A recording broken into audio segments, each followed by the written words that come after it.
दोस्तों 7 दिसंबर 2022 के दिन एप्पल अपना नया प्रोडक्ट लॉन्च करता है और वह प्रोडक्ट था आईफोन 14। यह लेटेस्ट आईफोन लास्ट ईयर के 13 मॉडल से काफी ज्यादा सिमिलर था, जिसमें मुश्किल से ही कोई अपग्रेड नोटिस होता है। लॉन्च इवेंट में ये साफ हो गया था कि आईफोन 14 में एप्पल कुछ खास ऑफर नहीं करने वाला है, लेकिन इसके बावजूद दोस्तों उसकी सेल पर कोई बुरा इम्पैक्ट नहीं पड़ा। इनफैक्ट हमेशा की तरह इस बार भी पूरी दुनिया में लोग एप्पल स्टोर के बाहर रात भर लंबी लंबी लाइन लगाकर खड़े रहे। लोग एक ऐसे फोन को खरीदने का इंतजार कर रहे थे जिसमें कुछ भी नया नहीं था। ठीक इसी तरह दोस्तों 2021 में एप्पल ने 240 मिलियन से भी ज्यादा स्मार्टफोन सेल किए थे। और दोस्तों इसमें शॉकिंग बात यह थी कि उसके 80% से भी ज्यादा खरीदार वो लोग थे जो ऑलरेडी आईफोन यूज कर रहे थे। आखिर एप्पल ऐसा क्या कर रही है जिसके कारण उसके कस्टमर कम होने के बजाय बिना ऑफर के बढ़ते जा रहे हैं। दोस्तों ये कंफ्यूजन हमारे मन में कभी ना कभी जरूर आया होगा। तो दोस्तों इसकी पीछे की मेन वजह है एप्पल की गंदी पॉलिसी, जिसे दोस्तों इकोनॉमिक्स की दुनिया में प्लान्ड ऑब्सोलेसेंस कहा जाता है। और दोस्तों अब ये चीज है क्या? और दोस्तों एप्पल अपने यूजर को नए आईफोन परचेस करने के लिए किस तरीके से फोर्स करता है, चलो इन सभी चीजों के बारे में डिटेल में जानते हैं हमारी आज की इस नई वीडियो में। अगर हम देखें तो केवल एप्पल ही नहीं बल्कि दुनिया की ऑलमोस्ट सभी बड़ी बड़ी कंपनीज लगभग सेम स्ट्रेटेजीज को फॉलो करती हैं। जहां छोटे बिजनेसमैन इस चीज पर फोकस करते हैं कि उनके नए नए कस्टमर बन सके, वही दोस्तों बिग ब्रांड्स का टारगेट वो लोग होते हैं जो पहले से ही उनका प्रोडक्ट यूज कर रहे हैं। अब दोस्तों प्रोडक्ट को खरीदने के लिए कस्टमर के पास एक स्ट्रॉन्ग रीजन तो होना ही चाहिए।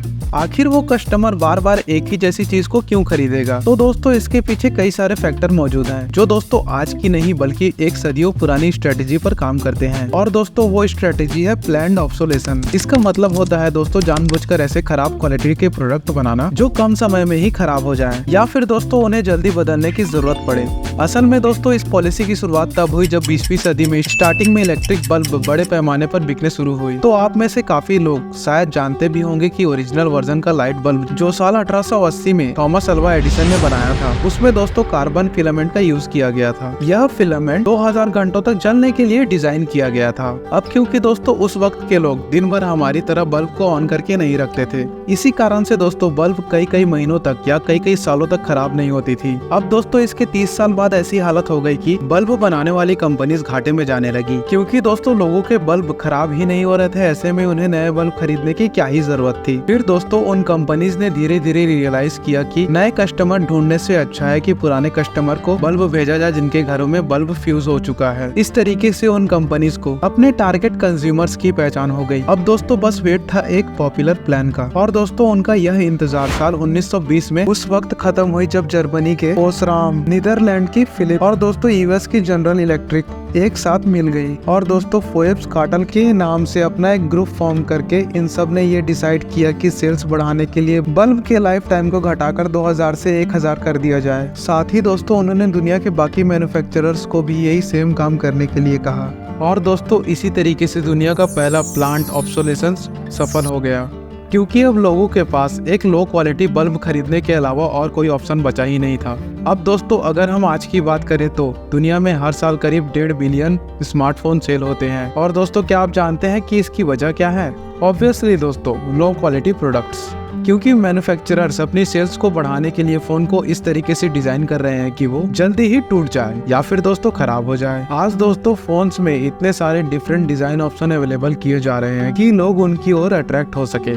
और दोस्तों डैमेज्ड फोन की रिपेयर की कॉस्ट इतनी हाई हो जाए कि लोगों को नया मॉडल खरीदने में ज्यादा सहूलियत हो। इसके अलावा दोस्तों कंपनीज स्मार्टफोन की बैटरी, स्क्रीन, कैमरा और सॉफ्टवेयर को ऐसा डिजाइन कर रही है कि वो रफली 18 महीनों तक ही अच्छी तरीके से परफॉर्म कर पाते हैं। दोस्तों आपको लगता होगा कि ये काम सिर्फ वो चीप चाइनीज कंपनीज ही करते होंगे, और दोस्तों एप्पल अपने कस्टमर्स के साथ ऐसा कभी नहीं करेगा। लेकिन दोस्तों सच्चाई यही है कि इस लिस्ट में एप्पल का भी नाम शामिल है। और दोस्तों यह बात साबित भी हो चुकी है कि वो अपने पुराने फोन्स को सॉफ्टवेयर अपडेट के थ्रू स्लो कर दे रहे हैं। यहाँ तक कि दोस्तों 2017 में ऐसा करने की वजह से उसे $310 मिलियन का फाइन देना पड़ा था। लेकिन दोस्तों क्या बाकी कंपनीज भी एप्पल की तरह अपनी सेल को बढ़ाने के लिए इसी तकनीक का इस्तेमाल करती है? ऐसा नहीं है दोस्तों, बल्कि जिस कंपनी का प्रोडक्ट ज्यादा ड्यूरेबल होता है वो दूसरे ट्रिक अपनाती है। फॉर एग्जाम्पल 1920 के दौरान कार की परफॉर्मेंस इतनी अच्छी हुआ करती थी कि लंबे टाइम तक उन्हें बदलने की जरूरत नहीं पड़ती थी। तब दोस्तों अल्फ्रेड बी स्लोएन ने एक एनुअल कार मॉडल तैयार किया, और दोस्तों उन्होंने इस बिजनेस मॉडल के तहत कार के लुक डिजाइन और कलर में थोड़ा सा अपडेट करके हर साल नया मॉडल लॉन्च करना शुरू कर दिया। इसके बाद दोस्तों फोर्ड मोटर्स ने भी सेम काम स्टार्ट कर दिया। ये नई कार्स दोस्तों काफी हद तक वैसे ही होती थी जैसे कि लोगों के पास पहले अवेलेबल थी। इसके बावजूद भी दोस्तों इस स्ट्रेटेजी की हेल्प से इनकी सेल्स सालों में काफी ज्यादा बढ़ गई थी, क्योंकि दोस्तों नए मॉडल के सामने लोगों को उनकी पुरानी कार अब आउटडेटेड फील होने लगी थी और दोस्तों लोग उसे एक ट्रांसपोर्टेशन मशीन की बजाय एक पैशन और स्टेटस की तरह देखने लगे थे। उस टाइम इस टैक्टिक को डायनेमिक ऑब्सोलेसेंस का नाम दिया गया था और दोस्तों सेम यही स्ट्रेटेजी आज एप्पल और दूसरे स्मार्टफोन मैन्युफैक्चरर भी फॉलो कर रही है। यह स्मार्टफोन कंपनीज बड़ी ही चालाकी से नए कलर और डिजाइन के साथ हर साल अपने नए स्मार्टफोन लॉन्च कर देती है। एक्चुअली दोस्तों पुराने मॉडल्स से कुछ खास अलग या स्पेशल नहीं होता इनमें, लेकिन फिर भी लोग अपने आप को अपडेटेड रखने, शो ऑफ करने और अपना स्टेटस मेंटेन करने के लिए इन नए मॉडल्स को खरीद लेते हैं। और दोस्तों इस मामले में एप्पल का नाम सबसे ऊपर आता है। हर साल सितंबर के महीने में एक बहुत बड़े इवेंट के जरिए एक नया स्मार्टफोन लॉन्च करता है और दोस्तों हर बार उसका प्रॉमिस होता है द बेस्ट आईफोन एवर। लेकिन दोस्तों ये एक ऐसा प्रॉमिस है जो मुश्किल से केवल 12 महीने तक ही टिक पाता है। वैसे दोस्तों ये डायनामिक ऑब्सोलेशन एक 3 साइड पजल का सिर्फ एक हिस्सा था, जहाँ दोस्तों इसका दूसरा हिस्सा है द राइज कंज्यूमरिज्म, यानी कि लोगों के बीच अब नई चीजों की खरीदारी केवल जरूरत तक ही सीमित नहीं रह गई थी, बल्कि एक खुशी का साधन बन चुका था। असल में दोस्तों किसी भी चीज को खरीदने के बाद कस्टमर को एक शॉर्ट टर्म हैप्पीनेस मिलती है।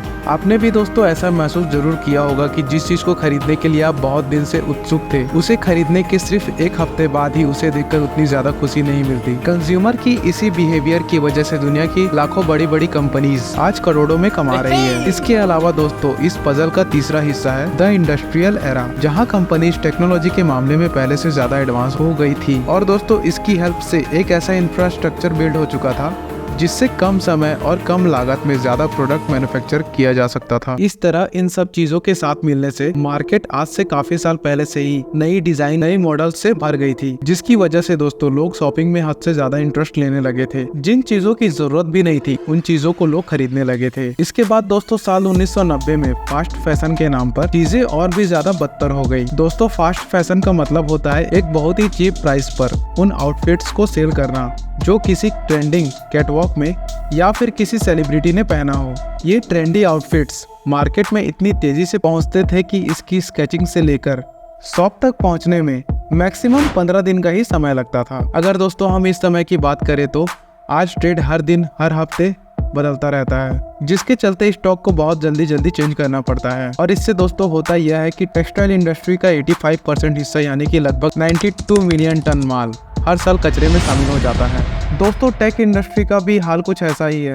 हमारी लाइफ में इलेक्ट्रॉनिक का इस्तेमाल इतना ज्यादा बढ़ गया है कि हर साल 54 मिलियन टन ई वेस्ट पैदा हो रहा है। और दोस्तों अफसोस की बात यह है कि इसमें से सिर्फ 20% ही रिसाइकल हो पा रहा है। लेकिन इन सब चीजों से हमें कुछ खास लेना देना नहीं है। हम आज के टाइम में भी कंपनीज की बनाए उन्हीं 100 साल पुराने ट्रैप में फंसे हुए हैं। दोस्तों यह कंपनीज आज भी सस्ते और घटिया क्वालिटी के प्रोडक्ट बना रहे हैं ताकि हम उन चीजों का इस्तेमाल लंबे टाइम तक ना कर सके। और दोस्तों ट्रैप में बुरी तरीके से फंसाने के लिए कंपनी के पास अब क्रेडिट कार्ड से शॉपिंग करवाने का भी ऑप्शन मिल गया है, यानी कि जो लोग अभी इसे अफोर्ड नहीं कर पा रहे थे उनके पास भी ऑप्शन आ गया है इसे खरीदने का। अगर हम सच्चाई देखें तो आज भी बहुत सारे ऐसे लोग हैं जिनके हाथों में आईफोन है जो कि एक्चुअल में उसे अफोर्ड नहीं कर सकते। लोग बिना सोचे समझे इसे क्रेडिट कार्ड के द्वारा खरीद लेते हैं और फिर बाद में दोस्तों उन्हें इंटरेस्ट के नाम पर उनके एक्चुअल प्राइस से भी ज्यादा पैसा चुकाना पड़ता है। आईफोन लोगों के दिमाग में इतनी बुरी तरीके से कब्जा जमाए हुए हैं कि उन्हें क्रेडिट कार्ड पर पे करने वाले अमाउंट और इंटरेस्ट को कैलकुलेट करने की जरूरत तक महसूस नहीं होती। और दोस्तों यही चीज आज हर एक कंपनी चाहती है। आज बहुत सारी लोगों का मानना है कि ये प्लान्ड ऑब्सोलेसेंस कंज्यूमर्स के लिए वाकई में अनफेयर है। लेकिन दोस्तों आपको बता दें कि इसके बहुत सारे फायदे भी अवेलेबल हैं, क्योंकि जब कंपनी ज्यादा रेवेन्यू जनरेट करती है तो ये देश की इकोनॉमी के लिए बहुत ज्यादा फायदेमंद होता है। क्योंकि दोस्तों जब कंपनी तरक्की करती है तो उससे लाखों नए जॉब क्रिएट होते हैं। तो इस तरीके से अगर देखा जाए तो प्लान्ड ऑब्सोलेसेंस के थोड़े बहुत फायदे भी अवेलेबल हैं। लेकिन दोस्तों इन फायदों की वजह से इसका डार्क साइड तो नजरअंदाज नहीं किया जा सकता ना। दोस्तों अगर हम बल्ब के एग्जाम्पल पर वापस जाए तो कैलिफोर्निया के फायर स्टेशन में एक ऐसा बल्ब लगा है जो पिछले 120 सालों से खराब नहीं हुआ है। और दोस्तों इस बल्ब को 19th सेंचुरी की टेक्नोलॉजी से बनाया गया था। इसलिए दोस्तों अगर आपका पुराना मॉडल का फोन अच्छे से वर्क कर रहा है और दोस्तों फिर भी अगर उसे अपग्रेड करने का विचार आए तो इस बल्ब के बारे में जरूर सोचना।